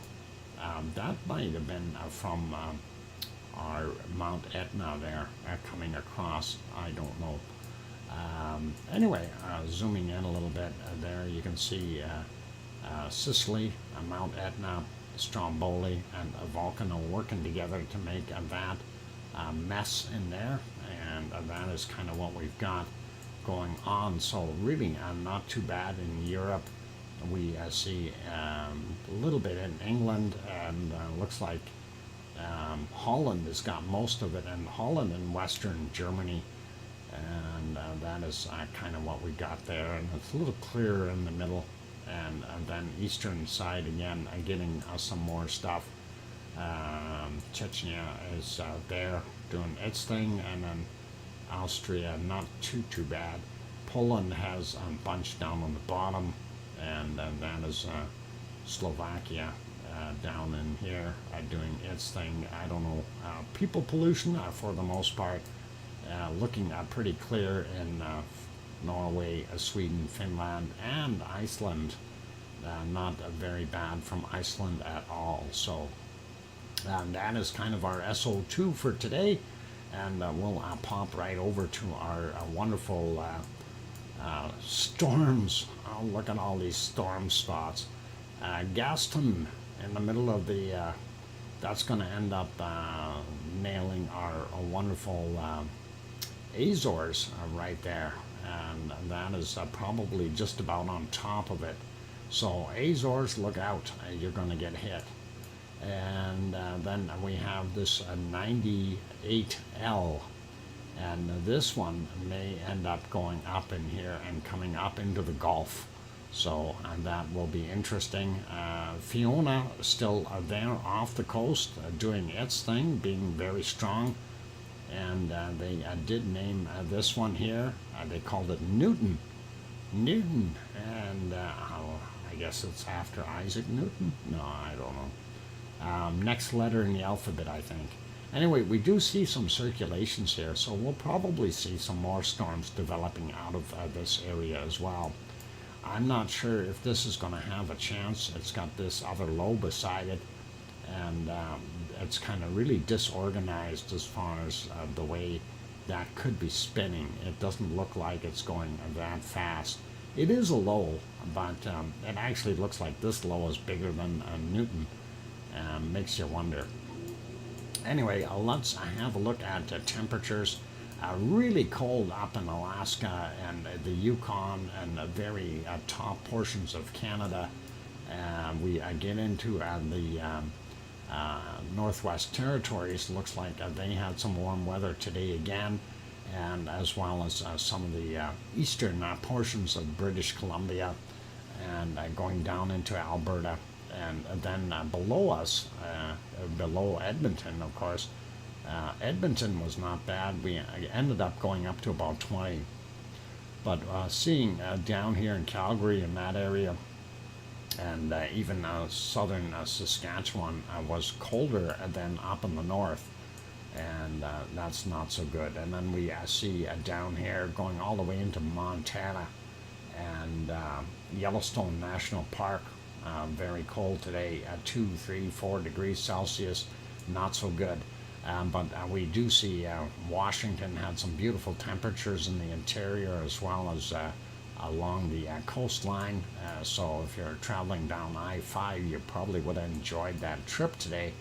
Looking at California, we see not bad. And let's see, I was wondering,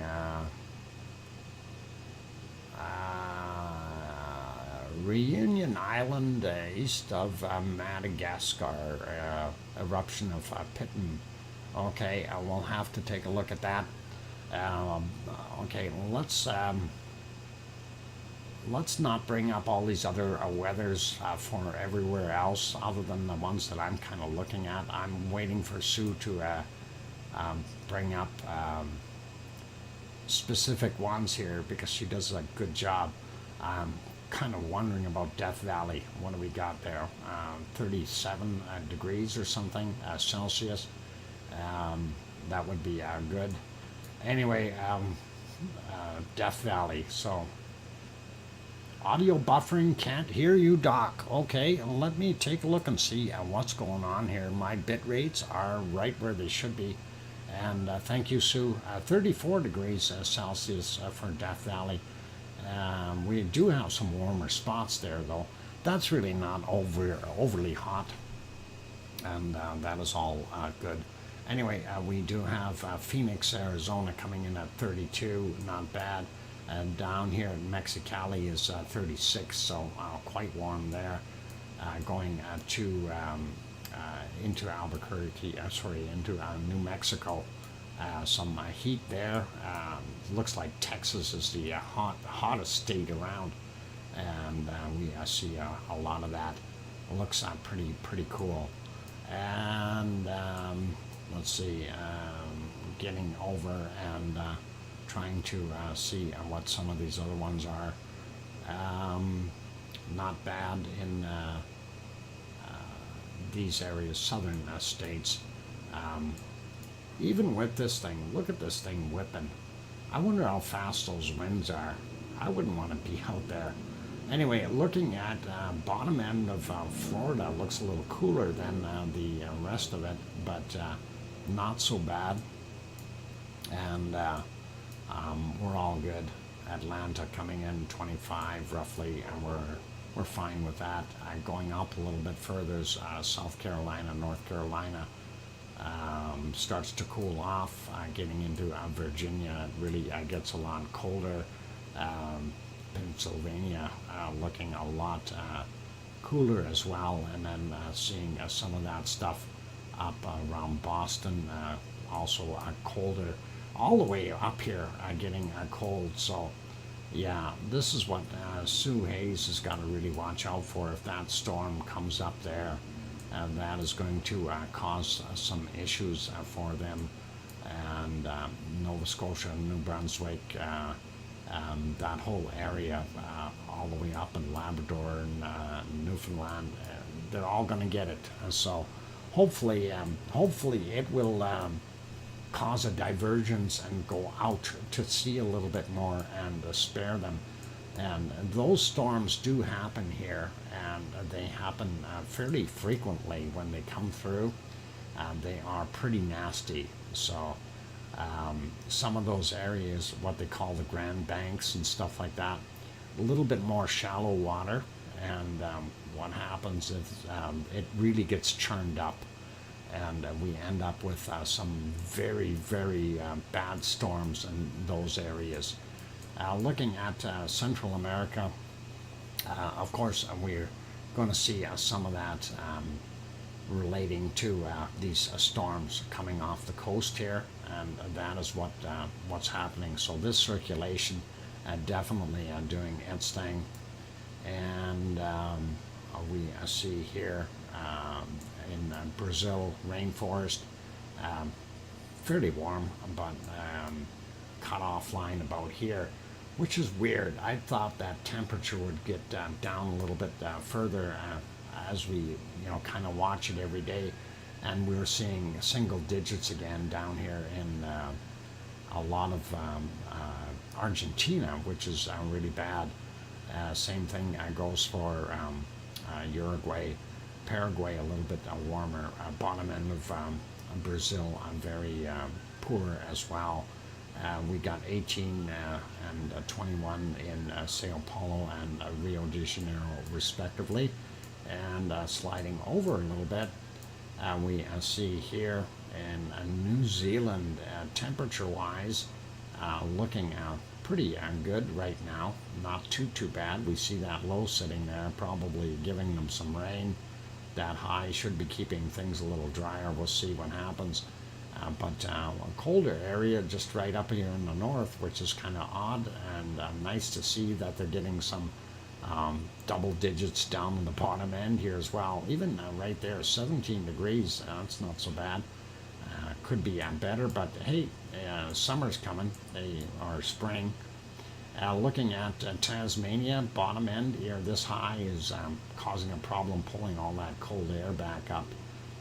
We do see up in the northeastern corner, though, of Tasmania, it's pretty awesome to see that.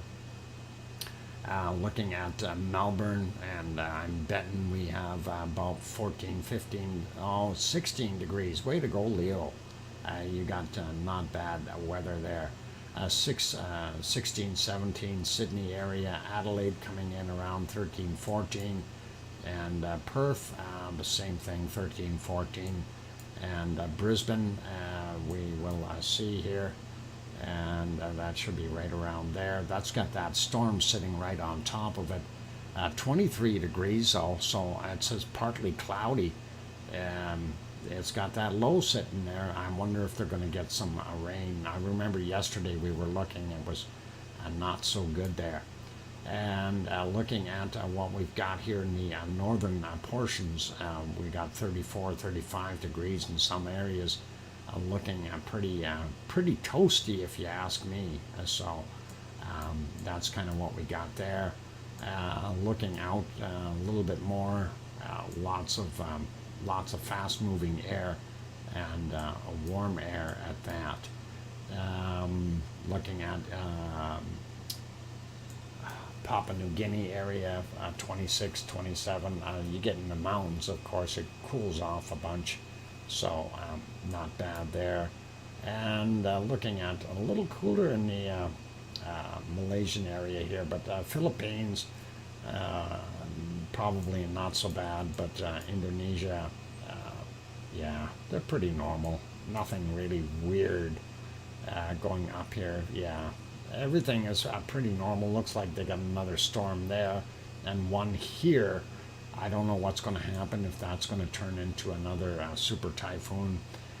We also have this circulation here, and I don't know if this is going to turn into anything right there, but we'll see what happens. Here's this 17W, and that is definitely a storm, and it's working its way up in Japan here, and I'm wondering if it's going to cross over into the Sea of Japan, or if it's going to stay just right on top of our wonderful Japan and continue to give them a bad weather. Looking at what we've got here, top end a little bit cooler, and then we get up into the Kamchatka Peninsula, and single digits for the higher elevations, and not that very warm for the lower elevations either. So I'll leave that alone. I'll slide over to India real quick. We see another big circulation here, that low, and we are seeing this area here, and it is doing its thing. India, normal. A little bit cooler here in the top end of Saudi Arabia, so Syria and those places, even part of Iraq is a little bit cooler, but I'm sure they don't mind that. And we still see most of Saudi Arabia is still cooking. UAE, very warm. Little cooler in Iran, and that's not bad. Yemen's still pretty normal, higher elevations again, cooler, right? So looking at down here, and we wanted to look at that. Sue had mentioned that Piton, Bangkok. Yeah, we didn't go over to Bangkok.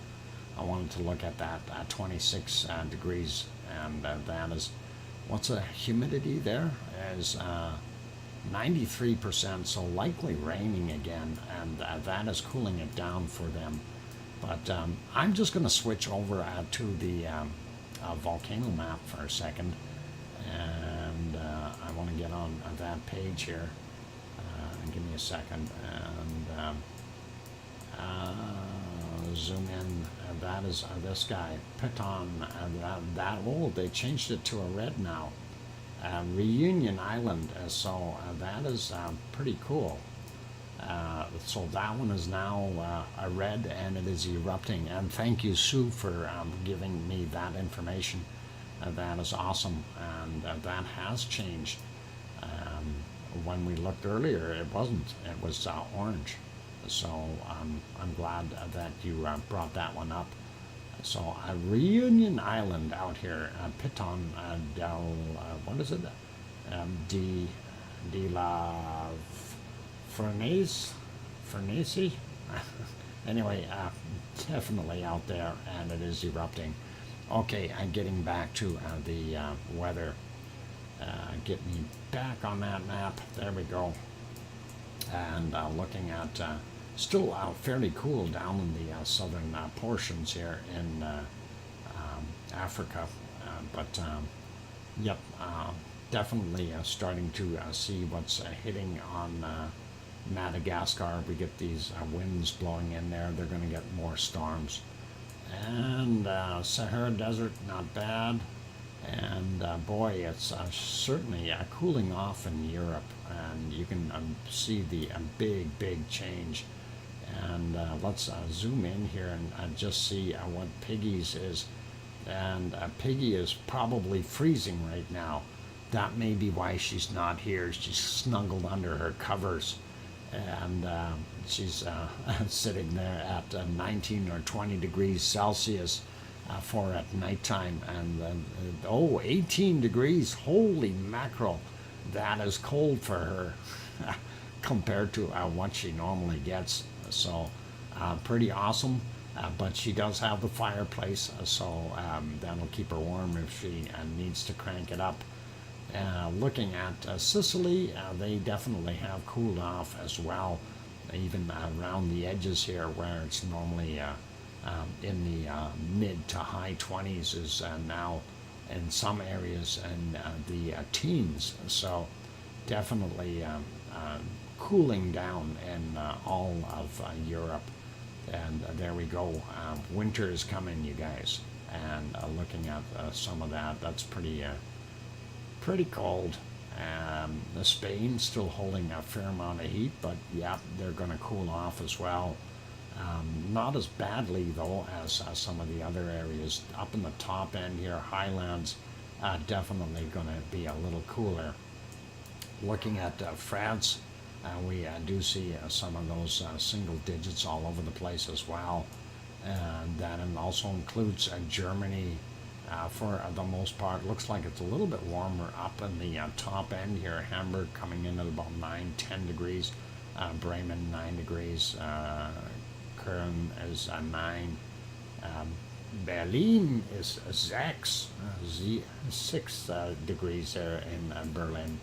So we are looking at Brussels as well, 10 degrees, a little warmer there. Amsterdam, about 10, 11, 12 degrees, a little warmer. England not looking too bad, same with Wales, but as soon as you start getting up into Scotland, back down to those single digits. And, well, pretty normal in Ireland, I guess. That is what we got. Thank you so much, Dr. Fox. It's a miracle. The music makes me want to dance, and I need to sleep now. 2:35 in the morning. Okay, Grandma Evie Stardust. Get yourself some wonderful sleep, and please enjoy it. And all the best to you. And hopefully that little one has a wonderful start to its life. Always enjoy hearing that more kids are born.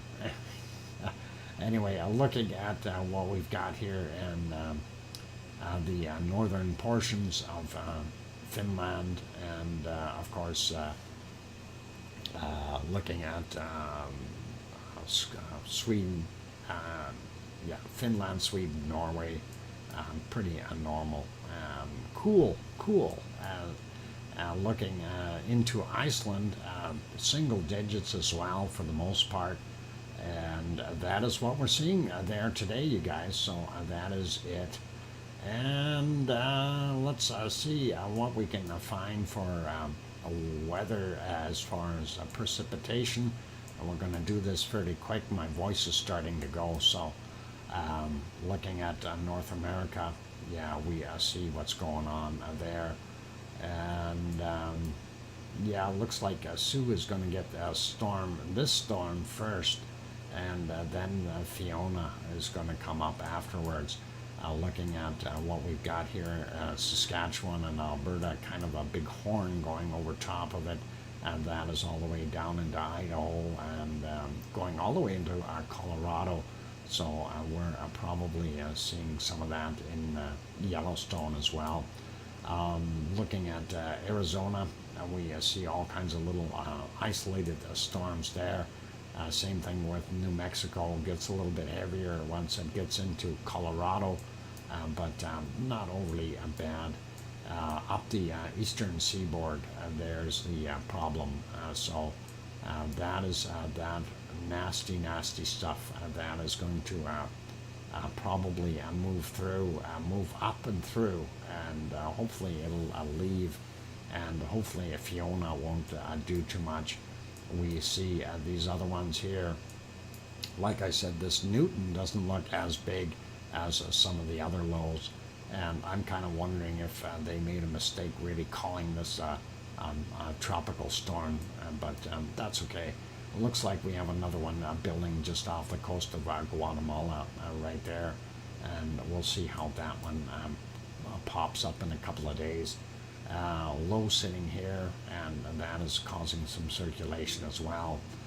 Going into this area, of course, this 98L causing some of that up in the northern portions of South America, but most of this is standard Amazon stuff. Same with this area here. This is really not unheard of or anything like that, so pretty normal weather. Here's why it's so cold. You got that low sitting off the coast, and then we've got another one right there and here as well. Three lows make for very low, and seeing this one, Chile, and going down in the bottom end of Chile, and why is there so much snow down there all of a sudden? And here we go, looking at what we've got.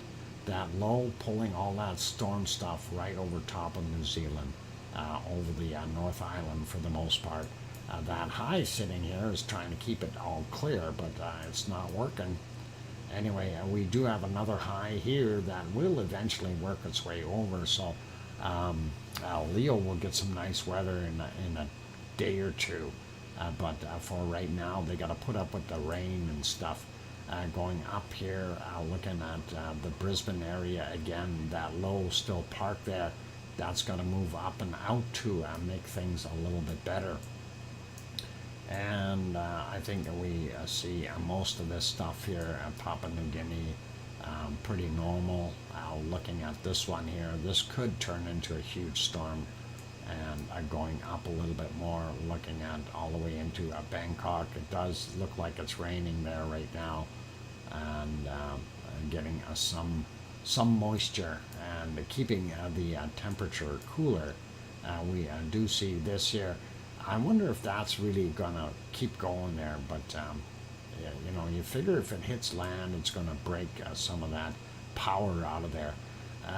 Manila and those areas all getting stormed out. We know we can't see Taal. And here's this 17W that we talked about earlier, likely going to go up in here. But we see the Sea of Japan has already got a storm in it. So I don't know if that's going to continue to go up further. And also I see that storm in North Korea and going up into China.